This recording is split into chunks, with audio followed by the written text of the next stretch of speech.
सरश्री द्वारा मुक्तिपथ संदेश, freedom unveiled, the path of liberation by Sirshree. प्यारे खोजियों, तो अलग अलग तरह के सवाल आए हैं, उनके जवाब आपको मिलते हैं। जवाब प्राप्त करके हमारा मनन हो गहराई में। इसमें नहीं उलझना है कि क्या शब्द इस्तेमाल किए गए, फिल्मी शब्द इस्तेमाल किए गए, लोक भाषा के इस्तेमाल किए गए, बोलचाल के शब्द इस्तेमाल किए गए, जो भी है, मगर उसके पीछे अर्थ जो है उस पर ध्यान देना और वह समझते ही हमारे जीवन में क्या परिवर्तन हुआ, क्या स्वीकार भाव आया, क्या दोनों स्वीकार होने लग गया, जीवन के दोनों पहलू, और इनको स्वीकार करके तीसरी अवस्था में पहुंचना, जीवन मृत्यु से उठकर तेज जीवन प्राप्त करना, महाजीवन प्राप्त करना, जिसके बाद कोई मृत्यु नहीं है, वैसा तेज जीवन। तो ये सब सवाल आपको उस अवस्था तक पहुंचाने के लिए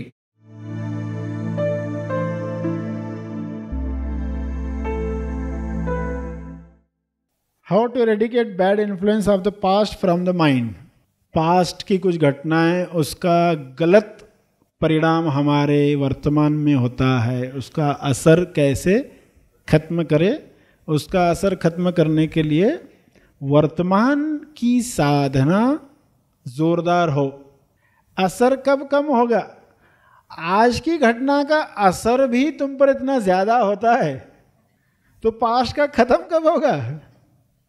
आज भी कुछ बात हो गई, किसी ने ठीक से बात नहीं की, उसका भी असर इतने दिनों चलता है, तो कब पास्ट का असर कम होगा? तो पास्ट को पकड़कर मत बैठो। पास्ट का कैसे कम करे? ऐसे लोग बताने वाले हैं कि क्या तुम ये गीता का पहला अध्याय पढ़ोगे तो हर बार के पठन के साथ 4 जन्मों के, 8 जन्मों के, 10 जन्मों के पाप नष्ट होंगे, पास्ट का असर खत्म होगा, ऐसे बताने वाले हैं। ये करोगे तो ये होने वाला, एग्जैक्ट कैलकुलेशन बताते हैं।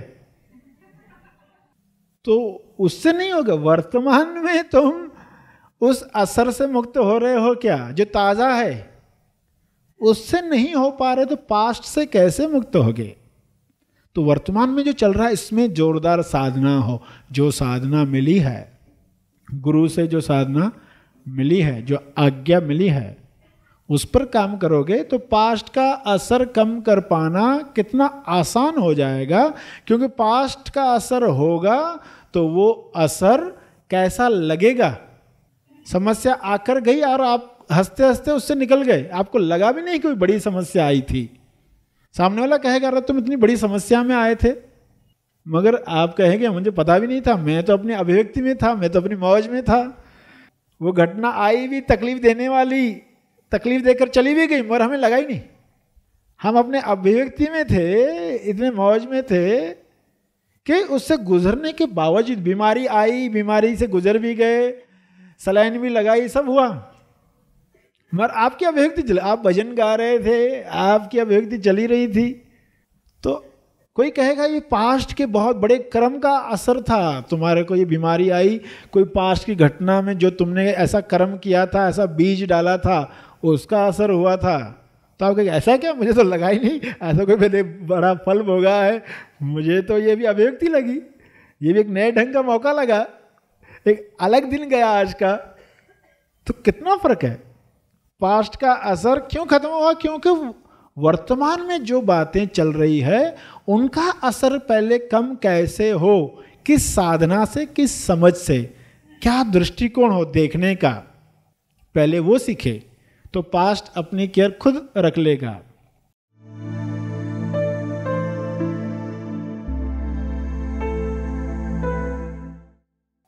क्या इस दुनिया में ईश्वर है? मुकेश कुमार राजकोट से सवाल है, क्या इस दुनिया में ईश्वर है? जैसे कोई सवाल पूछे, सवाल होता ना, ईश्वर है तो दिखता क्यों नहीं? लोगों के ऐसा सवाल है, ईश्वर है तो दिखता क्यों नहीं? तो क्या बताया जाएगा? दिखता नहीं, इसका अर्थ नहीं है, ऐसा नहीं है। दिखता नहीं है इसका अर्थ नहीं है ऐसा नहीं है। कोई बुरके में जा रहा है, एग्जाम्पल जैसे बताया, तो कोई कहे आपको देखो खाली बुरका जा रहा है, खाली बुरका जा रहा है, तो बोलेंगे खाली बुरका कैसे, कोई रहेगा ना अंदर, अरे मुझे तो नहीं दिख रहा, कोई अंदर है मुझे तो नहीं दिख रहा है, बोलेगे नहीं दिखता इसका अर्थ क्या है, अंदर दिख रहा नहीं मर है। खाली बुरका चलता है क्या कभी? बिना ईश्वर के शरीर चलता है क्या?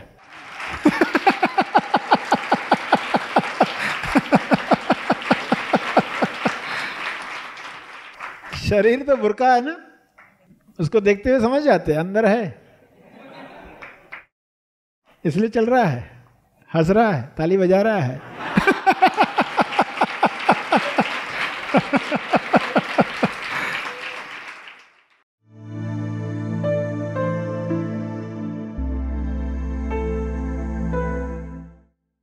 क्या इस दुनिया में ईश्वर है? यदि ईश्वर या परमात्मा है तो मुझे विश्वास क्यों नहीं होता?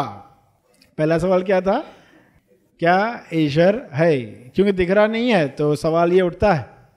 दूध में मक्खन है तो आप कहते हैं, दिख रहा नहीं है तो आप कहते प्रोसेस है। मक्खन चाहिए तो प्रोसेस है, उसका मक्खन निकलता है, उसके लिए कुछ करना पड़ता है। ईश्वर ऐसे नहीं दिखता है। तो फिर इनका आगे का सवाल है, यदि ईश्वर या परमात्मा है तो मुझे विश्वास क्यों नहीं होता? ये इम्पोर्टेंट सवाल हर एक के मन में आता है कि मुझे विश्वास क्यों नहीं हो रहा, मुझे ऐसा क्यों नहीं लग रहा है, क्यों नहीं लग रहा है। मन की भाषा लगने की कैसी है कि मुझे ऐसा ऐसा कुछ लगे तो मैं मानूंगा ईश्वर है। ऐसे आसमान से फूल गिरे आके तो मुझे लगेगा कि ईश्वर है। तराजू जो है वो फॉल्टी है, उस पर डाउट नहीं आता। जिस तरीके से वो लगवाना चाहता है वो तरीका ही गलत है। ये इसको पता नहीं है कि कर क्या रहा। जिस तरीके से तुम देखना चाहते हो वो तरीका ही गलत है। उस तरीके से आप ईश्वर देख नहीं सकते। जैसे आपने हाथ पर लिखा शब्द गॉड, GOD, और हम चश्मा उतार के उसके सामने रखे, अरे दिख रहा ही नहीं है, दिख रहा ही नहीं है। चश्मा उतार के उसके सामने पकड़ के रखा है चश्मा, अरे मुझे क्यों नहीं दिख रहा, मुझे क्यों नहीं लग रहा। तो आप कहेंगे अरे ये चश्मा पहनो, हाथ ऐसा करो।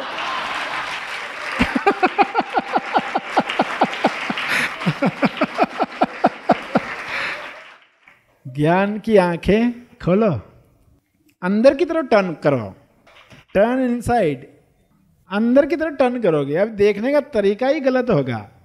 कोई सुनार हो, अंधा हो, और जाके फूलों की सुंदरता देखने जाए, कैसे देखेगा? वो अपना पत्थर लेकर जाएगा, हरे फूल को घिस कर देखेगा, सुंदर लगता ही नहीं। आप कहोगे पत्थर फेंको पहले। पूरी सत्यानाश कर दी बगीचे की। सुंदरता को ढूंढ रहे हो, क्या कर दिया। इस तरीके से नहीं लगता। तो सवाल था इनका, यदि ईश्वर या परमात्मा है तो मुझे विश्वास क्यों नहीं होता? होगा भी नहीं कभी ऐसे देखोगे तो सही तरीका ही जानना है ना, टर्न अंदर की तरफ जाए। मूल गलती यही होती है, हम अपने चश्मे से देखना चाहते हैं, ऐसा ही दिखे।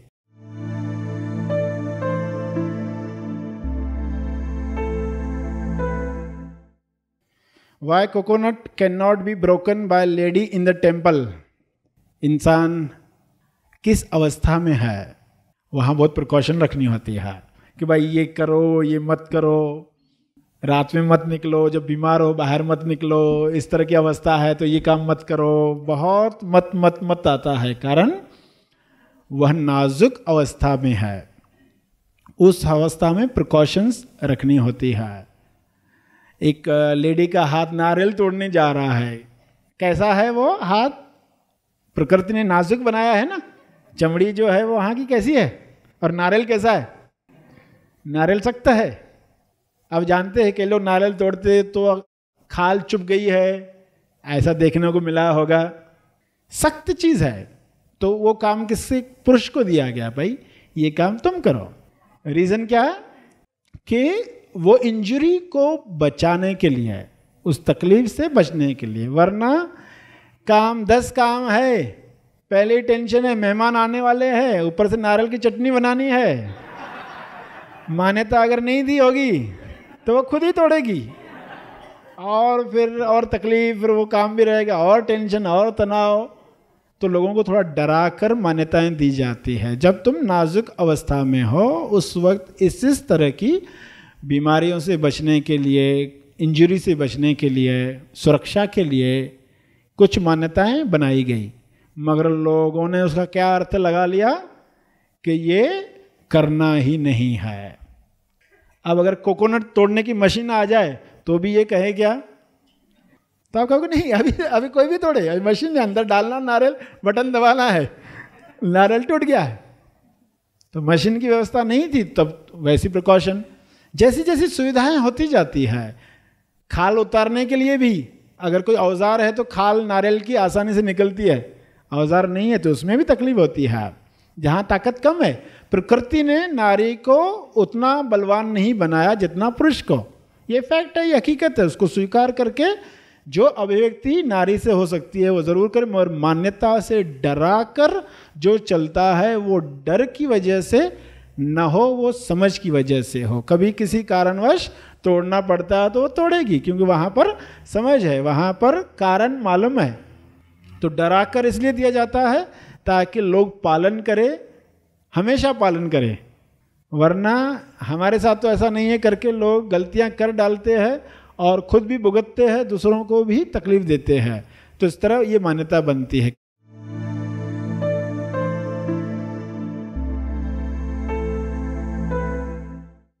हमारे महाराज कहते हैं कि काले रंग के कपड़े मत पहनो, तो इसके पीछे क्या कारण है, या यह सिर्फ मान्यता है?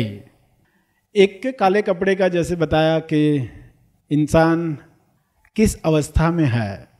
बॉर्डर केस जो है वहाँ बहुत प्रिकॉशन रखनी पड़ती है। बॉर्डर केस यानी थोड़ा भी नेगेटिव हुआ कि नेगेटिव हो जाता है, यानी नेगेटिव पॉजिटिव के ठीक बीच में होता है। थोड़ा भी नकारात्मक हुआ तो इस तरफ खिंच जाता है, नेगेटिव की तरफ। वहाँ बहुत प्रिकॉशन रखनी होती है कि भाई ये करो, ये मत करो, रात में मत निकलो, जब बीमार हो बाहर मत निकलो, इस तरह की अवस्था है तो ये काम मत करो। बहुत मत मत मत आता है, कारण वह नाजुक अवस्था में है। उस अवस्था में प्रिकॉशंस रखनी होती है। काला रंग आप जानते हैं क्या करता है, चीज़ों को एब्जॉर्ब करता है। अलग अलग सीजन्स में अलग अलग रंग के कपड़े पहनने की बात की जाती है। सफ़ेद रंग लाइट को रिफ्लेक्ट करता है, वापस देता है। किस तरह का इंसान है, बॉर्डर केस है, उन लोगों को कहा जाता है कि तुमको इस तरह के कपड़ों से दूर रहना। तुम्हारे पर्सनालिटी पर, तुम्हारे स्वास्थ्य के हिसाब से, तुम्हारी स्किन के हिसाब से इस तरह की बातें ज़्यादा हो, इस तरह की बातें न हो। मगर काले कपड़े से ज़्यादा इम्पोर्टेंट काले विचार, काले रंग से ज़्यादा इम्पोर्टेंट काले विचार मत पहनो, उनको धारण मत करो। मगर इसका अर्थ काला रंग बुरा है, पहनना ही नहीं है, ऐसा मत समझ लेना, क्योंकि उसका अपना इंपॉर्टेंस है। कुछ सूफी संतों ने काले रंग को ही इंपॉर्टेंस दिया है, काला रंग ही पहनना। लोग काले बुरके में ही, काली ड्रेस में ही दिखाई देने वाले, उनका बुरा क्यों नहीं हुआ? उनके साथ क्या हो रहा है? देखो, आप उच्च अवस्था में वहाँ रंग का इंपॉर्टेंस खत्म हो जाता है। जैसे कहा ना शुरू में, एक पर्सन है बड़ा नाजुक अहंकार वाला है, उसका नाम अगर आपने सही नहीं रखा, उसका नाम पापक रख दिया। पापक एक लड़का था, कहानी प्रसिद्ध सुनी होगी, सब चिढ़ाते थे तो उसका नाम पापक है, पापक है। तो बड़ा दुखी हुआ था कि मेरा नाम ऐसा क्यों है, और निकल पड़ा था। किसी की मौत देखी तो पूछा इसका नाम क्या था, जो इंसान मर गया तो उसका नाम अमर था, उसको ऐसा मालूम पड़ा। ऐसा घूम धाम कर आया, कहीं पर एक लेडी है बड़ा झगड़ा कर रही पति से, इसका नाम क्या है? इसका नाम शांति है। कोई अंधा मिला, इसका नाम क्या है? इसका नाम नयन सुख है। अलग अलग नाम मिले। एक फकीर का नाम अमीर चंद था। सब करके उसने कहा नाम में कुछ नहीं रखा है। नाम में क्या रखा है? कुछ नहीं। उसको तब समझ में आया। मान्यताओं में क्या रखा है? कुछ नहीं, नथिंग। तो ऐसा इंसान जो नाजुक है, वहाँ का आप एक अच्छा नाम जिससे तकलीफ कम हो, आप ख्याल रखोगे। पहले ही नाजुक है, ऊपर से ऐसा कुछ है, तकलीफ बढ़ जाएगी। पहले ही ऐसी अवस्था में है, ऊपर से इस तरह के वस्त्र जिससे उसकी पर्सनालिटी और गिर रही है। पहले ही लोग नफरत करते हैं, ऊपर से ये और लोग दूर भागते हैं। पहले ही वो ऐसे मोहल्ले में रहता है जहाँ लोग काले रंग को बुरा मानते हैं, ऊपर से उसका स्वभाव भी चिड़चिड़ा, तो और तकलीफ। तो कुछ कलर्स के लिए, कुछ रंगों के लिए, और फिर इसलिए भी क्योंकि रात, काला रंग, शैतान, इन बातों से काला रंग जोड़ दिया गया है। तो अलग अलग रिलीजन्स है, किसी ने काले रंग को उठाया है, उसको साधना के साथ जोड़ा है, मेडिटेशन के साथ जोड़ा है, अंदर जाने के साथ जोड़ा है।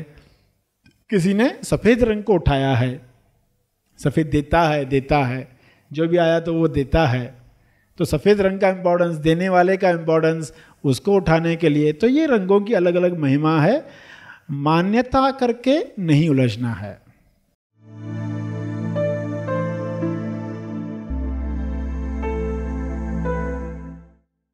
ईश्वर को कैसे पहचाने? वह किसी भी रूप में आ सकता है, बच्चे के रूप में, साधु के रूप में, न जाने किस बेस में नारायण मिल जाए। इसलिए सभी से दया और प्रेम से रहना चाहिए। The unfortunate realised only after he had gone, after that they said and cried, oh he was lord Krishna, he was lord Krishna himself, please explain how to recognise him when he loves to be recognized by his bhaktas। इनका कहने का अर्थ क्या है कि ईश्वर आता है अलग अलग रूप में, हम कैसे पहचानें? कभी साधु के रूप में, बच्चे के रूप में, फिर कहानियाँ आती है कि लॉर्ड कृष्णा आया किसी के घर, फिर उसने ठीक से उसका व्यवहार नहीं किया, फिर वो चला गया, फिर उसको मालूम पड़ा अरे वो तो कृष्ण था, खुद आया था।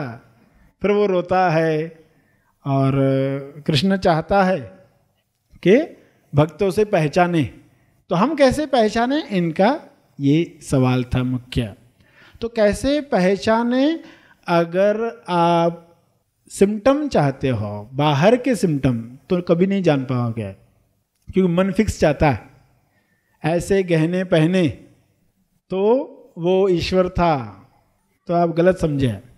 फिल्में देखकर, टीवी सीरियल्स देखकर, भगवानों के पोस्टर्स देखकर हम चाहते हैं कि कोई तो साइन हो, इस तरह के शब्द इस्तेमाल कर रहा हो, अलख निरंजन कहता हो, तो ये शिव भगवान था या ये कौन सा भगवान था।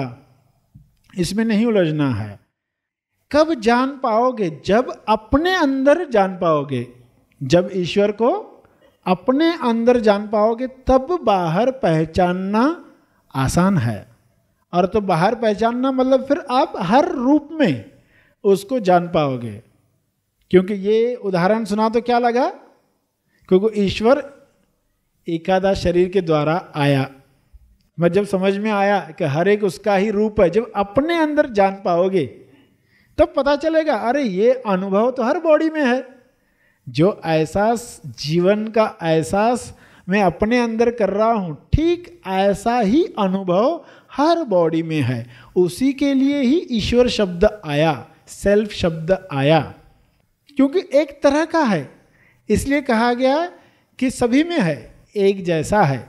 बच्चे के अंदर हो कि बड़े के अंदर हो, एक जैसा है। तो अपने अंदर जानने के बाद ही किसी और में आप जान पाते हो। मगर अगर हमारे सवाल में ये हो कि हम बाहर कैसे जाने, तो हम बाहर नहीं जान सकते। एक फिक्स रूप के ये कहने वाला, इस तरह का कर्मकांड करने वाला, इस तरह की मांग करने वाला ईश्वर है और बाकी नहीं है, तो हम गलत धारणा में फंस गए।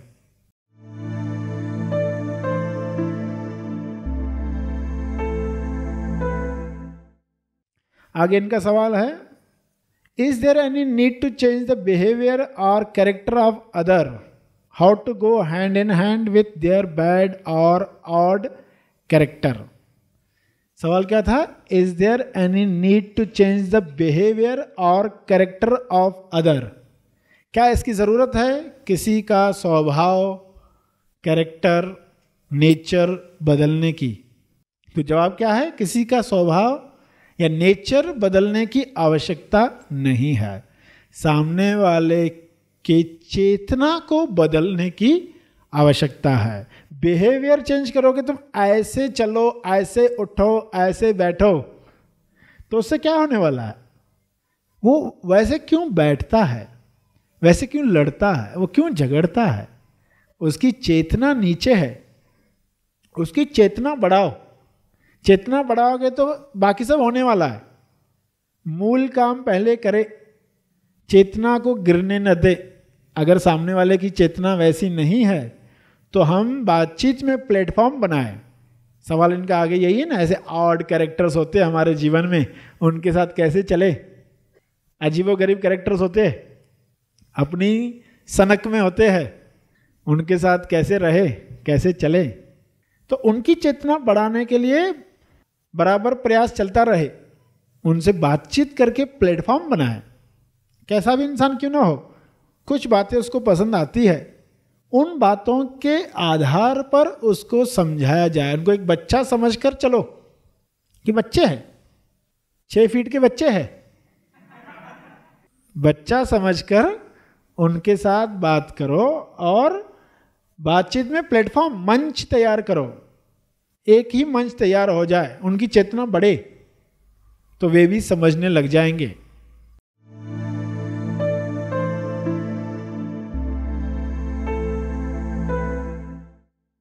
इनका आगे अनिश नायर केरला से सवाल है, इम्प्रूविंग पर्सनैलिटी और improving looks, maintaining it, are these things against spirituality? Are these things come out of ego और डिजायर और माइंड? अपना मेकअप करना, मेंटेन करना, पर्सनैलिटी मेंटेन करना, ये स्पिरिचुअलिटी के लिए सही है नहीं है, ऐसा इनका सवाल है। और ये क्यों आता है भाव? मेकअप करना, सुंदर दिखना, ये भाव क्यों आता है? मन की वजह से, इच्छाओं की वजह से इनका ऐसा सवाल है, या अहंकार की वजह से? तो ये सब आता है मान्यताओं की वजह से। अपने आप को शरीर मान रहे हो तो ये इच्छा जागृत होना स्वाभाविक है कि मैं अच्छा दिखूं, मैं अच्छा देखूं। तो ये मान्यता की वजह से आता है।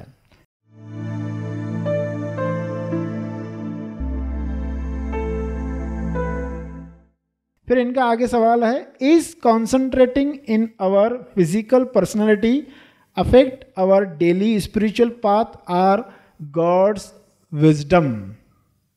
अगर हम ये कर रहे हैं तो ये हमें दूर लेकर जाएगा क्या? अगर हम मेकअप करते हैं, अपने आप को संवारते हैं, तो दूर लेकर जाएगा क्या? तो इट डिपेंड्स। चाकू आप किसको देते हो? डॉक्टर को देते हो कि पागल को देते हो? ये किस पर डिपेंड करता है। मेकअप आप किसका करते हो? एक का मेकअप करोगे उसका अहंकार बढ़ जाएगा, ये पार्टी में मेरे जैसा कोई था ही नहीं, उसका अहंकार बढ़ गया।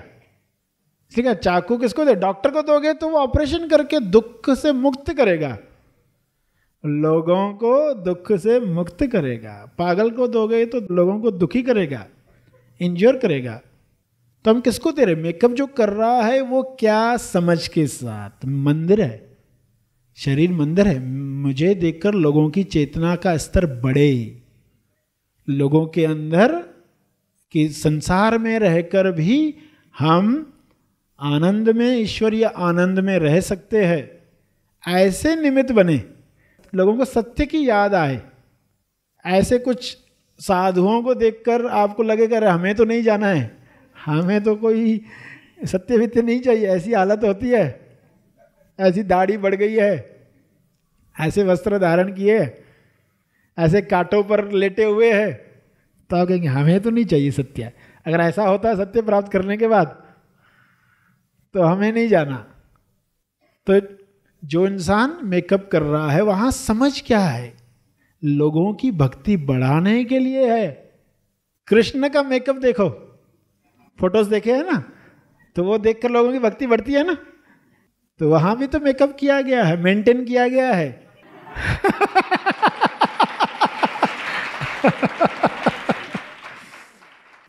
तो ऑलवेज भाव क्या है, इंटेंशन क्या है।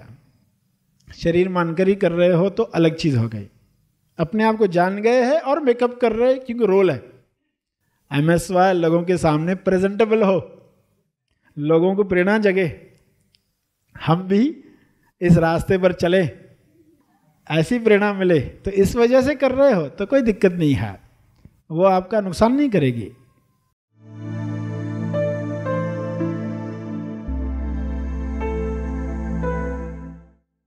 अगला सवाल है, how to help others, how can we understand the correct situation to help. How to help others, कैसे लोगों को मदद करें और कैसे सिचुएशन समझें कि कहाँ पर हेल्प की आवश्यकता है। तो आपको दूसरों की मदद करनी है तो पहले खुद हर मदद से बाहर आना है। जब आप खुद हर मदद से बाहर आ गए तो आप सिचुएशन आसानी से समझोगे कि मैं भी ऐसा था, वहाँ बहुत आवश्यकता होती है क्योंकि उससे गुजरे हैं ना। खुद बाहर आए तो पता चलता है, खुद नर्क में है तो पता भी नहीं चलता कि नर्क में। नर्क से बाहर आकर ही नर्क को समझ सकते हैं। तो इनका सवाल जो था पहला पार्ट, अगला पार्ट इनके सवाल का, what should be the condition of mind in that situation. अकंप हो मन, मन की अवस्था ऐसे वक्त कैसी हो। इनका सवाल जब हेल्प कर रहे किसी को, मन की अवस्था कैसी हो, अकंप, कांपने वाला मन न हो। यानी किसी की मदद की, उसने थैंक यू भी नहीं कहा, पूरा मन हिल गया, क्या इतनी मदद की, कम से कम 2 शब्द बोले होते, थैंक यू तो बोला होता। तो मदद जब करने जा रहे हो तो अकंप मन चाहिए, तीक्ष्ण मन चाहिए। दूसरा, तीक्ष्ण चाहिए। तीक्ष्ण क्यों चाहिए? क्योंकि जहां नीड है सिर्फ वहां पर ही रिपेयरिंग करनी है, जहां जरूरत है वहां ही ठीक करना है, जहां जरूरत नहीं है वहां कुछ नहीं करना। तीक्ष्ण, हम पकड़ पाए प्रॉब्लम, एग्जैक्ट समस्या क्या है, एग्जैक्टली क्या है, exactly what to home, exactly what to home, exactly समस्या क्या है और किसे है। सामने वाले में समस्या क्या है और किसे है, वहां कौन है जिसको ये समस्या है। कि वही समस्या किसी अलग इंसान को है बहुत तकलीफ देगी, किसी अलग तरह के इंसान को कम तकलीफ देगी। एग्जैक्टली व्हाट टू होम, वो तीक्ष्ण बुद्धि चाहिए। और अकंप मन, यानी सामने वाले के रिस्पॉन्स से वो हिल न जाए। किसी की मदद की, अच्छा रिस्पॉन्स नहीं आया तो हिल न जाए। पर्सन कहता है इससे अच्छा बेटे से वह नहीं मिला जो मिलना चाहिए था, तो पिताजी क्या कह रहा है, इससे अच्छा तो कुत्ता पाला होता। अकंप मन नहीं है। तुमने प्रेम दिया, तुम्हें मौका मिला, तुमने अपना रोल पूरा किया, तुमने धन्यवाद देना चाहिए, एक मौका मिला। नहीं मिला होता तो क्या किया होता। पर्सन कहता है कुत्ता पाला हो, क्यों, वो पूछ हिलाता है। तो लोग समझ ही नहीं पाए, कुत्ता पाला होता तो कब तुम तेज प्रेम को जानते, क्योंकि वो सब तुम्हारे मन मुताबिक करता ना। लात मारा फिर भी आता वापस। और ये जिंदा इंसान, वहां नीड अलग है, वहां अहंकार को, पिताजी को झुकना पड़ता है उस बेटे के प्रेम में। तो अकंप मन चाहिए, तीक्ष्ण मन चाहिए जो उस समस्या को समझ पाए।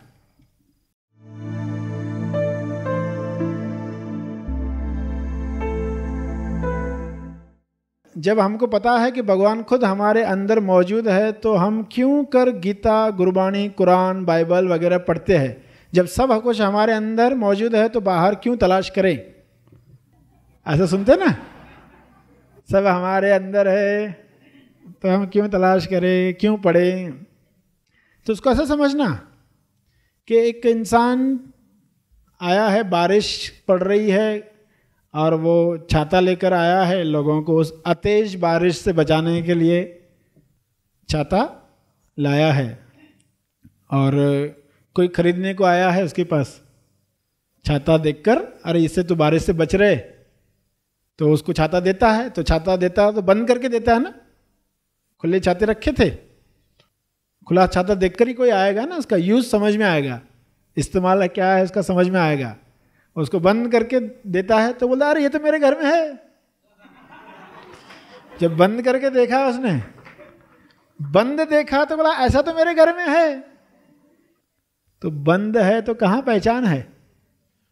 इतने साल भीग रहे थे अतेज बारिश में, नहीं तो इंसान अहंकार में कहेगा है ना हमारे पास, अरे मगर यूज कहाँ किया है, खटका मालूम ही नहीं था कहाँ प्रेस करना है कहाँ झटका देना था पता ही नहीं था, छाता खुला ही नहीं था, अतेज बारिश में परेशान थे ही थे।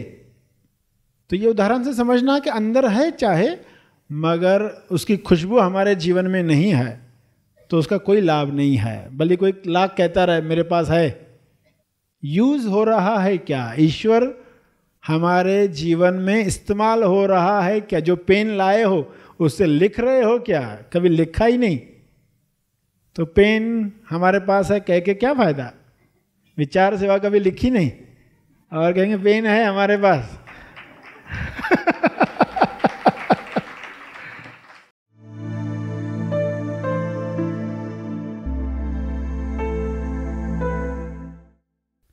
क्या गंगा नहर लौटकर गंगोत्री जा सकती है और इसी तरह पेड़ जड़ के जानिब जाकर बीज बन सकता है क्या?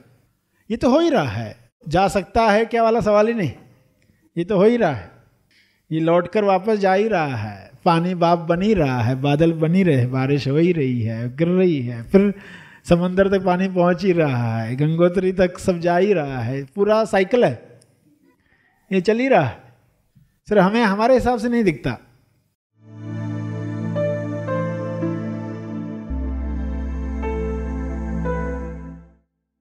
अगरच कंजूस को किस्मत से भगवान मिल जाए तो सबसे पहले वो क्या चीज मांगेगा? इनका सवाल है। अगरच कंजूस को किस्मत से नहीं कृपा से बोलना चाहिए, किस्मत से भगवान मिल जाए तो सबसे पहले वो क्या चीज मांगेगा? पहले तो समझना कंजूस को ईश्वर क्यों नहीं मिलता। कंजूस का अर्थ है जो सुकड़ा हुआ है। कुछ चीज ग्रहण करनी है तो खुलना पड़ता है, जितनी बड़ी चीज ग्रहण करनी है उतना ज्यादा खुलना पड़ता है, और ईश्वर को ग्रहण करना है तो कितना खुलना होगा। कंजूसी का पैटर्न होगा माइजर का पैटर्न होगा, तो कैसे ग्रहण होगा? वो तो होगा नहीं। अगर होगा तो कंजूस रहेगा नहीं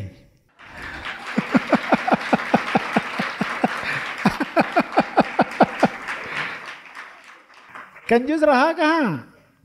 कंजूस रहा ही नहीं। कोई सवाल पूछे कि विधवा की शादी हो गई तो वो क्या करेगी, तो आप बोलेगे वो विधवा रही कहाँ? शादी हो गई तो खत्म, विधवा रही नहीं, विधवा गायब हो गई। अब वहां सुहागन है तो वहां सब पूरा सिस्टम ही बदल गया, वो कंजूस रहा ही नहीं। अगर ऐसा हुआ तो वो कंजूस रहा ही नहीं। तो फिर ये सवाल शायद वो कुछ तो अलग मांगेगा, कंजूसियत के हिसाब से मांगेगा, कंजूस रहा ही नहीं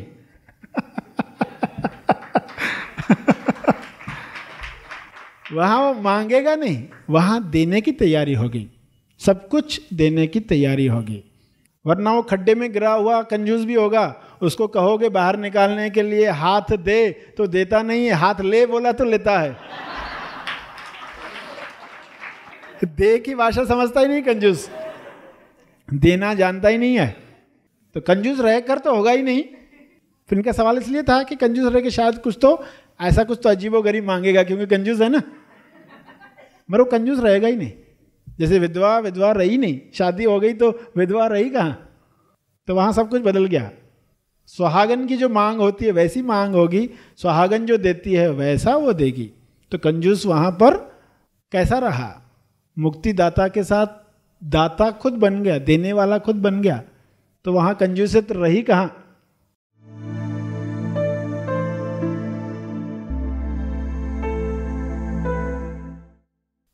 मैं अंधा और गूंगा हूं, मैं भगवान और उसकी कुदरत को देखना चाहता हूं, क्या यह मुमकिन है?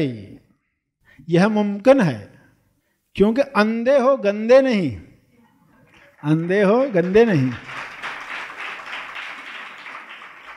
वरना लोग बहाने देते रहते हैं ना, क्या करे, गंदा है पर धंधा है। तो ऐसे लोगों के साथ ईश्वर का साक्षात्कार कभी नहीं होता। अंधे है, गंदे नहीं। गंदे नहीं यानी कहने का अर्थ जहां चेतना का स्तर गिर चुका है, जहां इंसानियत नष्ट हो गई है।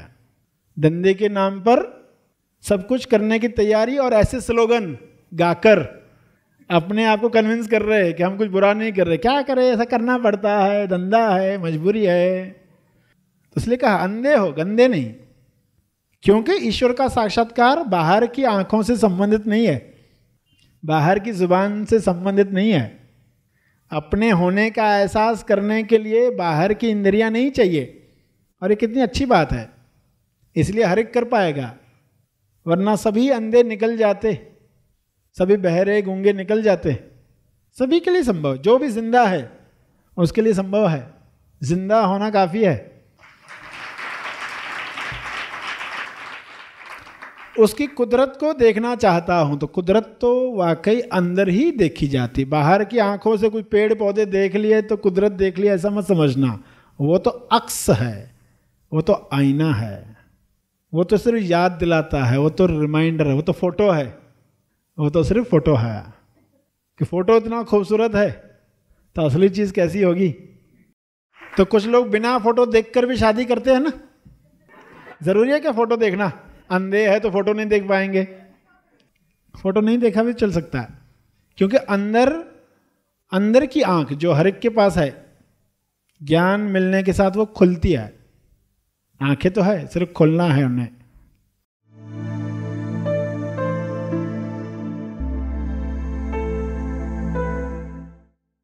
आखिरी एक सवाल लेते, जिनसे प्रेम है उनकी मृत्यु उपरांत दुख नहीं होना चाहिए, क्योंकि उनके साथ जो आनंद आता था वह हमारे अंदर ही है, पर यह कैसे हो? मृत्यु उपरांत दुख नहीं होना चाहिए क्योंकि उनके साथ जो आनंद आता था वो हमारे अंदर ही है। उनके साथ जो प्रेम था वो प्रेम हमारे अंदर ही है, तो दुख नहीं होना चाहिए। मगर कैसे हो सवाल है, तो उसका जवाब दिया भी गया था संपूर्ण जानकारी के साथ कि हमें आधी जानकारी होगी तो बड़ा दुख होने वाला है।